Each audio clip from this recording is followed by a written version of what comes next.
મહાદેવ હર 2025નું વર્તમાન સમય મેષ રાશિના જાતકોના માટે કેવું રહેશે આપણે જાણીશું.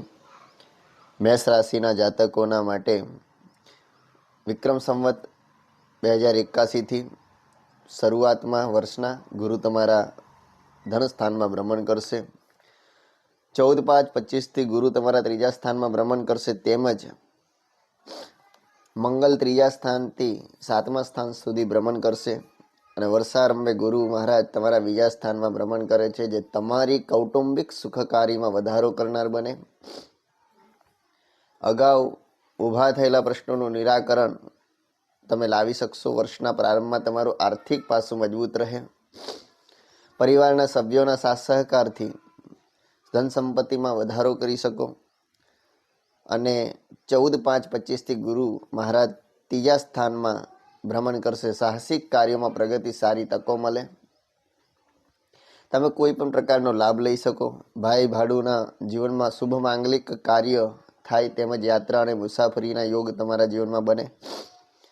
ધાર્મિક કાર્ય તમારા હાથેથી થાય. ગુરુ તમારા સુખ સ્થાનમાં ઉચ્ચનો હોય ભ્રમણ કરશે. સ્થાવર મકાન વાહન અંગેના કામકાજમાં અનુકૂળતા વધે. વડીલોનો સાથ સહકાર સારો મળે. વર્ષારંભે શનિ તમારા 11મા સ્થાનમાં લાભ સ્થાનમાં સ્વરાશિમાં ભ્રમણ કરે છે. આર્થિક નાના મોટા લાભની શક્યતાઓ નકારી શકાતી નથી. નાના મોટા લાભ તમને જણાય. સંતાનોની પ્રગતિમાં વિકાસ થાય. તેમજ શારીરિક તંદુરસ્તીથી વિશેષ કાળજી રાખવી જરૂરી છે. 25થી શનિ 12મા સ્થાનની અંદર વ્યવસ્થાને ભ્રમણ કરશે, જે આર્થિક શારીરિક તકલીફોમાં વધારો કરે. 29/3/2025થી શનિ મહારાજ વ્યવસ્થાનની અંદર પસાર થશે, જે તમારી આર્થિક રીતે એટલે કે સંપત્તિ, પૈસા, નાણાકીય બાબતોમાં શારીરિક રીતે તકલીફોમાં વધારો કરો, જેથી તમારે શારીરિક બાબતોમાં ધ્યાન રાખવું જરૂરી છે. ધનની બાબતમાં જો વિચાર કરીએ તો મેષ રાશિના જાતકોના માટે આ જે વર્ષ જે મધ્યમ પ્રકારનું રહેશે. વર્ષારંભે ગુરુ તમારા ધન સ્થાનમાં, રાહુ 12મા સ્થાનમાં, શનિ 11મા સ્થાનમાં ભ્રમણ કરે, જે તમારી આર્થિક સદ્ધરતાની અંદર વધારો કરે. તમને આકસ્મિક નાના મોટા લાભ જણાય. તમે તમારા જીવનમાં બચત કરી શકશો આ વર્ષ દરમિયાન. વડીલોની તંદુરસ્તી સાચવવી, તેમની શારીરિક અથવા કોઈ પણ કારણોસર કોઈ પણ પ્રકારની તકલીફોમાં વ્યય આર્થિક રીતે ખર્ચ કરવો પડે. નાણાકીય ઓછી મહેનતે લાભ મેળવવાના ઝંઝટમાં છેતરાઈ ન જવાય એ ધ્યાન રાખવું અને કાળજી રાખવી. તમે કોઈ પણ કારણોસર કરજ અને ઋણ લઈ શકો છો. નાના અયોગ્ય જગ્યાએ વેડફાઈ જશે, ધ્યાન રાખવું. 16/12/24થી તમારી મુશ્કેલીઓમાં વધારો થાય. ધંધા વ્યવસાયિકોને કામકાજમાં સરળતા રહે. ઉઘરાણીઓ ફસાઈ જવાના યોગ બને તથા નુકસાનીનો સામનો કરવો પડે. 21 તારીખ 1લો મહિનો 2025થી તારીખ 24/2/25ના સમયમાં કોઈ પણ પ્રકારના નવા સાહસોથી દૂર રહેવું. આવક વધવાની સાથે તમારી પ્રતિષ્ઠામાં વધારો થાય. 12/2/25થી 14/3/25 સમયમાં શેર સટ્ટાકીય જેવા કાર્ય કરનારાએ સાચવીને કામ કરવું. કોઈ ખોટા નિર્ણયની આર્થિક ફટકો સહન કરવો પડે. ઉતાવળે કોઈ પણ ડિસિઝન ન લેવું. મેષ રાશિમાં શનિની 7.5 પનોતી પણ બેસે છે.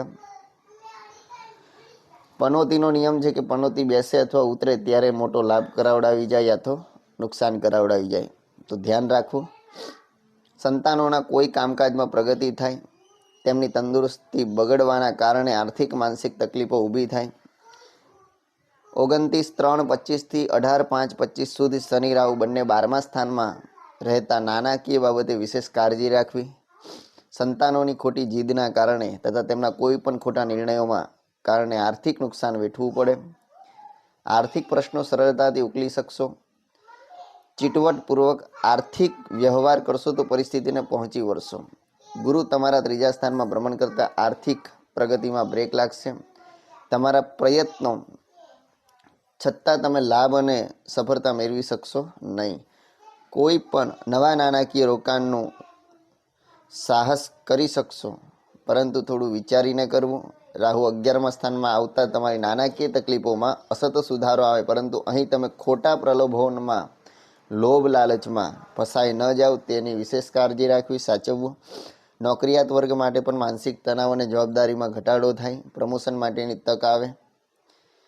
6/6/25 થી 28/7/25 સુધીના સમયમાં નાણાકીય તકલીફો વધશે. તમે કોઈ ખોટા નિર્ણય દ્વારા નાના પૈસા વેડફી ન નાખો. આવકના સાધનો વધારવાની કોશિશ કરશો. મકાન વાહન અંગેના કામકાજમાં પ્રગતિ થાય, તેમજ આંતરિક મતભેદો દૂર કરી આવકમાં વધારો કરી શકશો. એમના હરીફોને અને અંગત વ્યક્તિઓના કારણે નાના ગુમાવવા પડે, પૈસા ગુમાવવા પડે.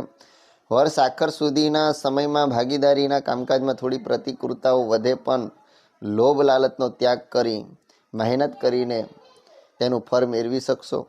કોઈ મોટા રોકાણ કરવા કે ઉછીના નાના આપવા વિચારીને નિર્ણય લેવો યોગ્ય બને. મેષ રાશિના જાતકો માટે વાત કરીએ તો આ રાશિના લોકોએ પારિવારિક સુખ એકંદર મધ્યમ રહે, કૌટુંબિક એકતા જળવાઈ રહે. પરિવારના સભ્યો તમારી જવાબદારીમાં વધારો કરશે.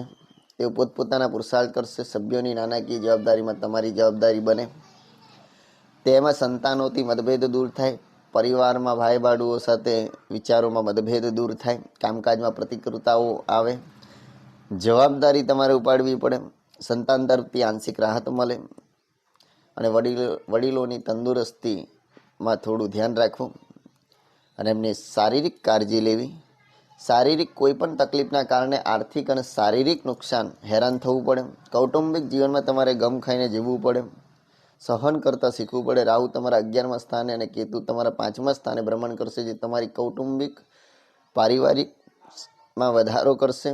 સંતાનો પોતાની મહત્વાકાંક્ષા સેવવાના પરિણામે કૌટુંબિક શાંતિ ઓછી થાય અને મંગલ કેતુ સાથે રહેતા તમારે ઘણું ગુમાવવાનો સમય આવે, પરંતુ ધૈર્ય સમજદારીથી આગળ વધશો તો વિપરીત સંજોગોમાં સામનો કરી નવું મેળવશો. નવી ઓળખાણોમાં મોટા સંબંધમાં ફસાઈ ન જવાય તેની કાળજી રાખવી. દાંપત્ય જીવનમાં શાંતિ બની રહે. વિચારોમાં સામ્યતાના કારણે પરિવારમાં સુખ શાંતિનું વાતાવરણ બની રહે. સ્વાસ્થ્યની દ્રષ્ટિએ વાત કરીએ તો શારીરિક તંદુરસ્તી માટે વર્ષ મધ્યમ પસાર થાય. વર્ષારંભે શનિ 11માં 6ઠ્ઠા સ્થાને કેતુ ભ્રમણ કરશે, તેથી આરોગ્ય સંબંધી નાની મોટી તકલીફો રહે. વાયુ પ્રકૃતિના રોગો, પાચન શક્તિને લગતી તકલીફો, પેટ આંતરડાના રોગોથી સાચવવું. વડીલોની તબિયતની કાળજી રાખવી, તેમજ નાની ગરબડો શારીરિક રીતે રહે અને આંખને લગતી તકલીફોથી સાવચેત રહેવું. તેમજ ચામડીના રોગોથી પણ સાચવવું. અક્ષમા શસ્ત્રક્રિયાથી સાચવવું. તેમજ વર્ષ આખર સુધી પત્નીની તબિયતની વિશેષ કાળજી રાખવી. માનસિક થાક અને બેચેની રહ્યા કરે. વર્ષ શરૂઆતમાં શનિ તમારા 11મા લાભ સ્થાને સ્વરાશિમાં ભ્રમણ કરે. અહીં તમને કોઈ પણ પ્રકારે આર્થિક લાભ મળશે, આવકમાં વધારો થાય, પરંતુ 12મા સ્થાને ભ્રમણ કરતો રાહુ તમને બચત કરવા દેશે નહીં. પૈસા આવશે એ ટકે નહીં, કારણ કે 12મા સ્થાનમાં રાહુ છે, તમને બચત કરવા દે નહીં. સારો લાભ પણ પ્રાપ્ત કરશો, પરંતુ એ જ એક હાથે આવશે અને બીજા હાથે ખર્ચ થઈ જાય. ખર્ચનું પ્રમાણ વધવાના કારણે સંચિત મૂડી જે છે, દ્રવ્ય વેડફાઈ જાય. લાંબા ગાળાની યોજનામાં નાણાકીય રોકાણ કરશો. ધંધા વ્યવસાયિકોને ધંધાકીય રોકાણ માટે પ્રલોભનો દેખાશે, પરંતુ કોઈ પણ ખોટું મૂડી રોકાણ ન થાય તેની કાળજી રાખવી. સંતાનોની પ્રગતિમાં વધારો થાય. વિચારો સાથે મતભેદ રહે પણ એ દૂર થાય સમય જતાં. શનિની તમારે 7.5 પનોતીનો પ્રથમ તબક્કો લોખંડના પાયે મેષ રાશિના જાતકોને શરૂ થશે, જે તમારી આંતરિક અને શારીરિક તકલીફોમાં વધારો કરશે અને નોકરિયાતોને કામકાજમાં રાહત મળે. ઉપરી અધિકારીઓનો સહકાર મળતો, જેના લોન અથવા કરજ લેવાના કામકાજમાં હાલ ટાળવા હિતાવહ છે. અત્યારે કોઈ પણ પ્રકારની લોન લેવી ન જોઈએ, કર્જ ઉધાર કરવું ન જોઈએ, બચવું જોઈએ બને ત્યાં સુધી. વર્ષની શરૂઆતમાં રાહુ તમારા 12મા સ્થાને રહેતા માનસિક અવસ્થામાં વધારો થાય. બિનજરૂરી ખર્ચથી દૂર રહેવું અને હરીફો પ્રતિસ્પર્ધીઓથી ફાવી ન શકે નોકર ચાકર વર્ગથી સાચવવું. રાહુ તમારા 11મા સ્થાને, કેતુ 5મા સ્થાને ભ્રમણ કરે છે. સટ્ટાકીય કામકાજમાં વિશેષ કાળજી રાખવી. સંતાનોના કામકાજમાં વિકાસ થાય. વિદ્યાર્થીઓ માટે વર્ષ સાધારણ રહે. વધુ મહેનત પરિશ્રમથી તમે ઈચ્છિત સફળતા મેળવી શકશો અને ઉચ્ચ અભ્યાસ અને ડિગ્રી મેળવવા માટે તમારે અથાગ પરિશ્રમની જરૂર જણાય. સ્ત્રીઓ માટે વર્ષ મધ્યમ રહે. સ્ત્રીઓને સંતાનની લગતી તકલીફો દૂર થાય, આંતરિક માનસિક અશાંતિ દૂર થાય. નોકરી કરતી સ્ત્રીઓને સહનશક્તિ કેળવવાની જરૂર છે. ઉત્તમ કસોટીમાંથી પસાર થશો, તેમજ પ્રમોશન મેળવી શકશો. અને ભગવાન શિવની ઉપાસના વિશેષ કરવી અને શનિદેવની ઉપાસના વિશેષ કરવી, હનુમાનજીની ઉપાસના વિશેષ કરવી, તમારું નિશ્ચિત કલ્યાણ થાય. નમસ્કાર મહાદેવ હર. તો આ છે મેષ રાશિના જાતકો માટે પંચાંગ અનુસાર ફલાદેશ કે 2025નું વર્ષ કેવું રહેશે. આવી જ જ્યોતિષ વિશે જાણકારી પ્રાપ્ત કરવા માટે, ધાર્મિક આધ્યાત્મિક જાણકારી પ્રાપ્ત કરવા માટે આ યુટ્યુબ ચેનલને સબસ્ક્રાઈબ કરો, વિડીયો લાઇક કરો, કમેન્ટ કરો, શેર કરો અને અમારી સાથે જોડાઓ. મહાદેવ હર.